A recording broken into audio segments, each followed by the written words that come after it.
دعا ہے اللہ سبحانہ و تعالی حق سچ بیان کرنے عمل کرنے کی توفیق عطا فرمائے۔ یہ آیت پہلے میں آپ کے سامنے تلاوت کر لوں، پھر اس آیت کا شان نزول بھی آپ کو سناتا ہوں۔ فرمایا ان اللہ یأمرکم ان تؤدوا الامانات الی اہلہا، یقین جانیے اللہ تعالیٰ خود حکم دے رہے ہیں کہ امانتیں ان کے جو اہل ہیں ان تک پہنچا دو۔ امانت جن جن کی ہے مالکوں تک ان کی امانت پہنچا دو۔ حدیث پاک میں ہے جو امانت دار نہیں وہ ایماندار نہیں، جو امانت دار نہیں وہ ایماندار نہیں۔ تو ایماندار ہونے کے لیے امانت دار ہونا ضروری ہے، اور منافق کی نشانیوں میں سے ایک نشانی یہ ہے کہ وہ امانت میں خیانت کرتا ہے۔ ان اللہ یأمرکم ان تؤدوا الامانات الی اہلہا، رب العالمین خود حکم دے رہے ہیں کہ امانتیں ان کے مالکوں تک پہنچا دو۔ امانت میں خیانت نہ کرو، امانت میں ملاوٹ بھی نہ کرو، امانت جیسے امانت ہو اسے اسی طریقے سے ادا بھی کرو۔ وَإِذَا حَكَمْتُمْ بَيْنَ النَّاسِ أَن تَحْكُمُوا بِالْعَدْلِ، او حکمرانو جب تم کسی کے درمیان فیصلہ کرو تو انصاف اور عدل کا فیصلہ کرو، عدل و انصاف کا فیصلہ کرو، بے انصافی والا فیصلہ مت کرو۔ اب یہ اللہ حکم دے رہے ہیں۔ قرآن کریم ہم پڑھیں تو صحیح، اس میں اللہ نے تمام احکامات بیان فرما دیے، اس کو سمجھیں، تفسیر پڑھیں، ترجمہ پڑھیں، علماء سے پوچھیں، ان کی خدمات حاصل کریں، تو الحمدللہ بڑی سہولیات آ گئی ہیں۔ اب تو آن لائن قرآن کریم پڑھایا جاتا ہے، آپ اپنے بچوں کو گھر میں پڑھائیں، آن لائن تجوید قرآن پڑھائی جاتی ہے، آن لائن حفظ قرآن۔ اگر آپ مدرسے میں بھیجنے کا آپ کے پاس ٹائم نہیں ہے بچوں کو، آپ اپنے گھر میں بٹھا کر کے ان کو پڑھائیں، آپ کو یہ سہولت بھی حاصل ہے۔ چونکہ اب لوگوں میں مصروفیات زیادہ ہو گئی ہے، مشاغل زیادہ ہو گئے ہیں، اللہ نے سہولتیں پھر زیادہ پیدا فرمائی تاکہ میرے بندے دکھیارے نہ ہو جائیں، انہیں زیادہ سہولت پہنچا دیں۔ اس آیت مبارکہ کا شان نزول کیا ہے؟ اس آیت مبارکہ کا شان نزول آپ سنیں گے آپ حیران ہو جائیں گے کہ اسلام کیسے عدل و انصاف کا مذہب ہے، کتنی امانت داری کا پاس اسلام سکھاتا ہے۔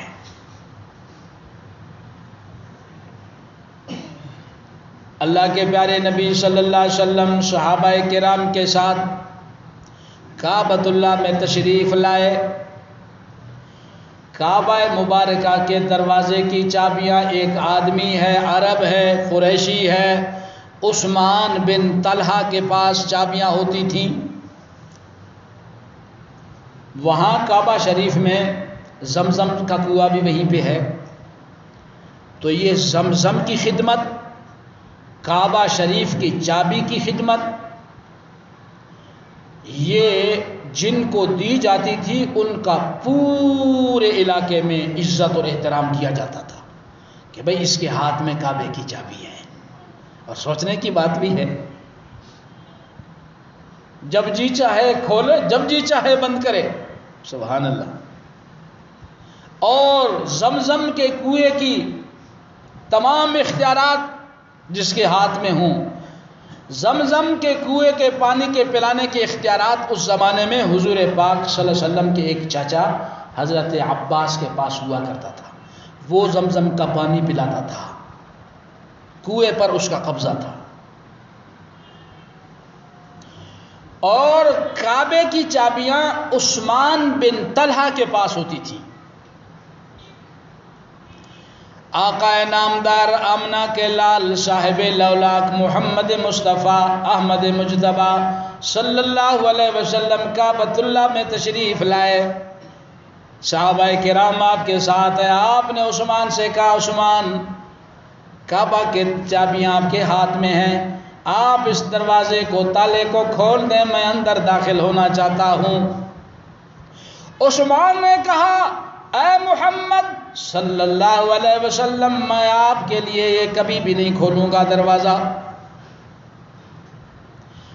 حضور پاک صلی اللہ علیہ وسلم نے نہ کوئی جھگڑا کیا نہ کوئی اور بات کہی، حالانکہ آپ کر تو سکتے تھے۔ جو حاجی حج کر کے آئے ہیں وہاں کعبۃ اللہ ہے، وہاں ابو جہل کا گھر ہے، وہاں احمد مجتبیٰ محمد مصطفیٰ کا گھر ہے۔ آپ فرما سکتے تھے کہ دیکھو بھائی زمزم کے کنواں تو میرے چاچے کے ہاتھ میں ہے، اگر آپ یوں کر رہے ہیں تو پھر زمزم کا پانی تجھے نہیں ملے گا، آپ یہ بھی فرما سکتے تھے، لیکن آپ تو بڑے بردبار اور حلیم تھے، آپ نے کچھ بھی نہیں فرمایا، آرام سے برداشت کیا، لیکن اتنا ضرور فرمایا او عثمان ایک دن ضرور آئے گا کہ اس کعبے کی چابیاں آپ میرے ہاتھ میں دیکھیں گے، ایک دن ضرور آئے گا۔ اس نے کہا وہ دن جس دن کعبے کی چابی تیرے ہاتھ میں ہوگی وہ دن قریش کی ذلت اور بے عزتی کا دن ہوگا۔ آپ نے فرمایا نہ وہ دن قریش کی عزت اور آبرو کا دن ہوگا۔ چنانچہ دن گزر گئے، حضور پاک صلی اللہ علیہ وسلم اور صحابہ کرام نے مکہ کو فتح کر لیا، فتح مکہ 8 ہجری میں۔ مکہ کے فتح ہونے کے بعد حضور پاک صلی اللہ علیہ وسلم نے فرمایا عثمان کو بلاؤ کہ کعبے کی چابیاں دے دے۔ وہ عثمان جس نے حضور پاک کو کعبہ میں داخل ہونے سے انکار کر دیا تھا۔ اب یہاں روایتیں مختلف ہیں، ایک روایت میں یہ ہے کہ وہ بھاگ کے اپنے گھر میں چلا گیا، چھپ گیا، چابی نہیں دوں گا۔ قریش واقعی مشرک تھے لیکن کعبہ کی عزت ان کے دل میں بھی کوٹ کوٹ کے بھرا ہوا تھا۔ اس نے کہا کعبے کی چابی اگر میرے ہاتھ سے نکل گئی تو وہ سارے عزت مجھ سے چلے جائیں گے۔ اور بعض فرماتے ہیں جب گھر میں چھپ گیا اس کی والدہ نے کہا بیٹا کب تک چھپتا پھرے گا، اب تو یہ چابی تجھے دینی پڑے گی، لہٰذا آپ جا کر کے حضور پاک کو یہ چابی دے دیں، چونکہ وہ مسلمان تو تھے نہیں۔ اور بعض روایات میں ہے کہ یہ کعبے کی چھت پہ چڑھ گیا کہ میں نہیں دیتا چابی۔ حضور پاک صلی اللہ علیہ وسلم نے حضرت علی سے فرمایا علی ان سے چابی لے کے آؤ۔ تو جب حضرت علی نے اس پر زبردستی کی چابی لینے کے لیے تو اس نے آ کر کے حضور پاک کو چابی پکڑا دی کہ یہ امانت ہے اور یہ امانت آپ کے سپرد ہے۔ اور پتہ نہیں اس وقت اس کے دل پہ کیا گزر رہا ہوگا۔ خیر حضور پاک صلی اللہ علیہ وسلم نے چابی لے لی اور دروازہ کھولا، اندر تشریف لے گئے، نماز پڑھی، نماز پڑھ رہے تھے۔ اچھا جب ان سے چابی لی تو آپ کے چاچا حضرت عباس نے فرمایا یا رسول اللہ صلی اللہ علیہ وسلم چونکہ زمزم کی خدمت بھی میرے ذمے ہے تو بیت اللہ کی چابی بھی مجھے آپ دے دیں۔ میں حضرت علی نے فرمایا یا رسول اللہ بیت اللہ کی چابی آپ مجھے دے دیجئے۔ آپ نے کوئی جواب نہیں دیا، اندر تشریف لے گئے۔ اللہ نے قرآن کی آیتیں نازل فرمائیں، سبحان اللہ۔ یہ آیت وہاں نازل ہوئی جو ابھی میں نے آپ کے سامنے سنائی تھی، اب پھر سناتا ہوں۔ ان اللہ یامرکم ان تؤدوا الامانات الی اہلہا۔ اے میرے حبیب آپ تو بڑے امین ہیں، یہ چابی اس شخص نے جب آپ کو دی تھی تو وہ کہہ رہا تھا یہ امانت ہے، لہٰذا امانت جس کی ہو اس کو واپس کر دی جائے۔ سبحان اللہ۔ حضور پاک صلی اللہ علیہ وسلم جب کعبۃ اللہ سے باہر نکلے حضرت عمر فاروق فرماتے ہیں میں اپنے کانوں سے سن رہا تھا آپ اس آیت مبارک کی تلاوت کرتے ہوئے باہر تشریف لائے۔ جب باہر تشریف لائے تو آپ نے فرمایا عثمان کو بلاؤ، عثمان بڑا پریشان ہے، بڑا مرجھایا ہوا ہے۔ اب حاضر ہو گیا، جی حکم فرمائیے۔ آپ نے فرمایا مجھے رب العالمین نے حکم دیا کہ چابی میں آپ کے حوالے کر دوں۔ لے عثمان، یہ چابی اب محمد الرسول اللہ تجھے دے رہا ہے، قیامت کے دن تک یہ چابی اب آپ کے ہی خاندان میں رہے گا۔ اب تک چابی کعبہ کی اسی خاندان کے پاس ہے، عثمان بن طلحہ کے خاندان کے پاس۔ جب عثمان کو چابی دے دی، عثمان خوش ہو گئے، تو عید پر عید آ گئی، کتنی خوشی ہوئی ہوگی۔ جب روانہ ہونے لگے حضور پاک نے آواز دے کے فرمایا عثمان وہ دن یاد کر جب میں نے آپ سے چابی مانگی تھی، آپ نے انکار کیا تھا۔ انہوں نے کہا یا رسول اللہ اسی وقت سے مجھے یقین ہو گیا تھا کہ کبھی کعبے کی چابیاں واقعی آپ کے ہاتھ میں آ جائیں گی۔ میرا دل چاہ رہا تھا مسلمان ہو جاؤں، لیکن اپنے قبیلے والوں کے ڈر کی وجہ سے میں نے اسلام قبول نہیں کیا۔ ان کا ڈر تھا، خوف تھا، میں نے اسلام قبول نہیں کیا۔ یقین مجھے اسی دن سے ہو چکا تھا کہ یہ چابیاں آپ کے ہاتھ میں آئیں گی ایک دن، اور ضرور آئیں گی۔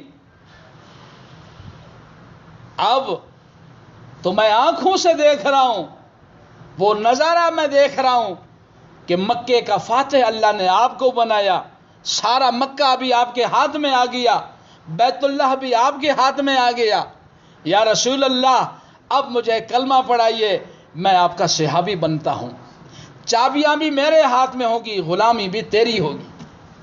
چنانچہ وہ اسی فتح مکہ والے دن عثمان بن طلحہ مسلمان ہو گیا، کلمہ پڑھ کر کے مومن بن گیا، صحابی رسول بن گیا، اور وہ کعبے کی چابیاں اس دن سے لے کر آج تک اسی خاندان کے اندر ہیں۔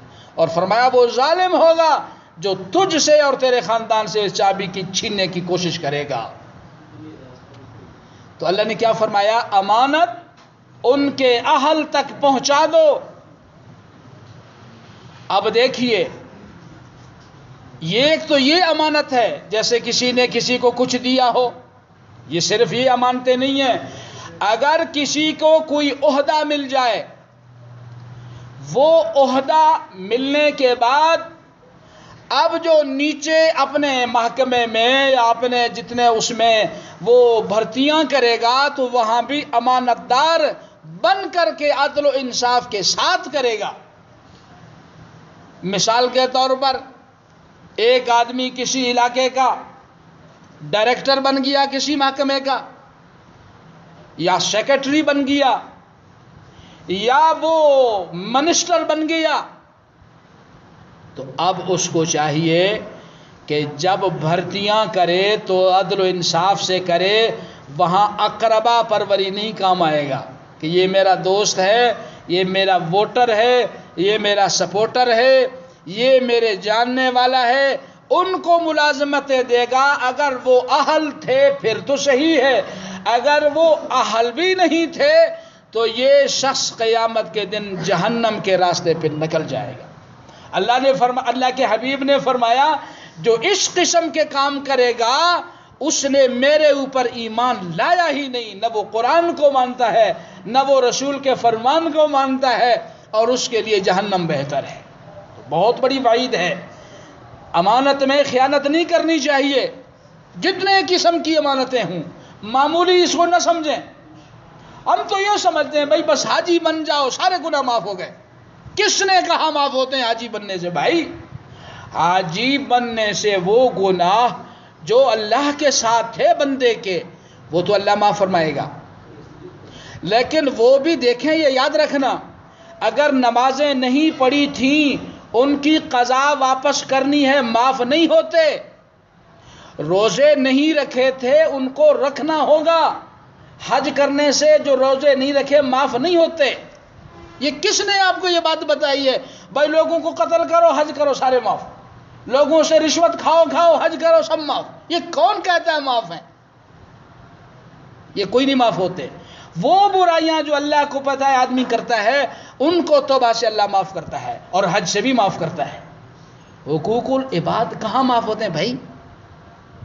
کسی کی غیبت کی ہے، جب تک اسے معاف نہ کراؤ، ایک آدمی 100 حج پڑھے معاف نہیں ہوتے، 100 حج پڑھے، یہ معاف کرانے ہوتے ہیں۔ اور اس کا ایک آسان نسخہ میں تمہیں بتاتا ہوں۔ جن کے ساتھ آپ کا تعلق رہتا ہے، لا محالہ کبھی کبھار آدمی جذبات میں آ کر ان کی غیبت کر بیٹھتا ہے یا کسی سے غیبت سنتا ہے ان کے بارے میں، تو آپ اپنے ہر ایک تعلق دار سے یہ کہا کریں کہ بھائی کہا سنا معاف کر دو مجھے۔ کیا؟ کہا سنا معاف کر دو، یعنی اگر میں نے آپ کے بارے میں کوئی غیبت کہی ہے وہ بھی معاف کرو، جو میں نے کوئی سنی ہے وہ بھی معاف کرو۔ اللہ کے پیارے نبی نے فرمایا الغیبت اشد من الزنا، غیبت کا گناہ زنا سے زیادہ سخت ہے۔ مفتی شفیع صاحب رحمۃ اللہ علیہ کو دل کا دورہ پڑا کراچی میں، جنہوں نے تفسیر لکھی ہے، تفسیر معارف القرآن، تو انہوں نے سب سے پہلے جب ہوش میں آئے فرمایا میرے تمام متعلقین کی طرف لکھو کہ مجھے وہ معاف کرے، خصوصاً اگر کوئی غیبت ہوئی ہو وہ مجھے معاف فرمائیں۔ اللہ کے پیارے نبی صلی اللہ علیہ وسلم آخری وقت میں کیا فرما رہے ہیں؟ اعلان کرو اگر کسی کا مجھ پر کوئی حق ہو تو وہ آج ہی لے لے۔ آخرت پر اپنا کوئی عمل مت چھوڑو، یہی چکا دو۔ غیبت کیا اس کو معاف کرا دو، کم سے کم یہ تو کہہ سکتے ہیں نا، شیطان نہیں چھوڑے گا۔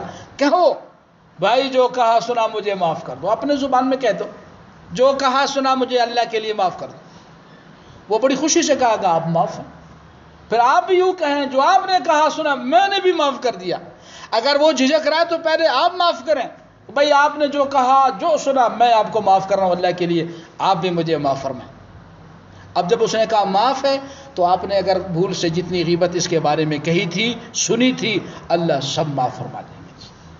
تو چونکہ ابھی آیات اور بھی باقی ہیں، ٹائم ختم ہے، دعا اللہ تعالیٰ عمل کرنے کی توفیق عطا فرمائے اور امانت داری اور اسی طرح ایمانداری اور لوگوں کے حقوق ادا کرنے کی ہم سب کو توفیق عطا فرمائے۔ کسی کا حق اپنے پاس نہ رکھنا، قیامت کے دن اعمال دینے پڑیں گے، ان چھوٹے ان ٹکے اور پیسوں کی جگہ پر ہمارے اعمال دیے جائیں گے۔ ان اللہ یامرکم ان تؤدوا الامانات الی اہلھا، رب العالمین خود حکم دے رہے ہیں امانتیں ان کے مالکوں تک پہنچا دو، ان کو ادا کر دو۔ یہ نہیں ہے کہ پھینک دو بس کسی کے حوالے، نہیں، ان کو خوب ان کو ادا کر دو کا معنی یہ ان کو مالک بنا دو، جس طرح تمہیں دی تھی امانت ویسے ان کو امانت ان کے حوالے کر دو۔ اور جب بھی فیصلہ کرو، اب یہ خصوصاً ہمارے بڑے حضرات جو فیصلہ کرتے ہیں ان کے لیے یہ آیت بہت بڑی سبق ہے، جو ہمارے وڈیرا صاحبان، میر صاحبان، سردار صاحبان، قاضی صاحبان، جج صاحبان فیصلہ کرتے ہیں، ان کو اللہ کیا فرما رہے ہیں؟ وَإِذَا حَكَمْتُمْ بَيْنَ النَّاسِ أَن تَحْكُمُوا بِالْعَدْلِ، او لوگو جب لوگوں کے درمیان فیصلہ کرو تو انصاف کا فیصلہ کرو، عدل کا فیصلہ کرو۔ اب یہ قرآن حکم دے رہا ہے۔ اب اگر وڈیرا فیصلہ کرتے ہوئے یہ دیکھے کہ یہ دو فریقوں میں سے ایک بڑا طاقتور ہے، پیسے والا ہے، جان پہچان والا ہے، نام والا ہے، اس کے حق میں فیصلہ کرتا ہوں، حالانکہ حق اگر دوسرے کا بنے گا تو اس شخص نے نہ اللہ پر ایمان لایا، نہ رسول اللہ پر ایمان لایا، اور نہ یہ جنت کا حقدار بن سکتا ہے۔ اس لیے عدل و انصاف کے فیصلے ہونے چاہیے۔ قاضی صاحبان، جج صاحبان، معتبرین، وڈیرا حضرات، سردار صاحبان عدل و انصاف کے فیصلے کریں، اس قسم کے جرمانے نہ رکھیں جن کی شریعت نے اجازت نہیں دی ہے۔ مثال کے طور پر اگر فیصلہ کیا دو فریقوں کے درمیان تو بھائی یہ 4 لاکھ روپے کا فیصلہ کر رہا ہوں اور 5 لاکھ جرمانہ ہے مجھے پہنچا دینا، یہ کہاں کی انصاف ہے؟ یہ کہاں کی شریعت ہے؟ قیامت کے دن اس کا جواب دینا پڑے گا۔ اس لیے عدل و انصاف کے فیصلے ہونے چاہیے۔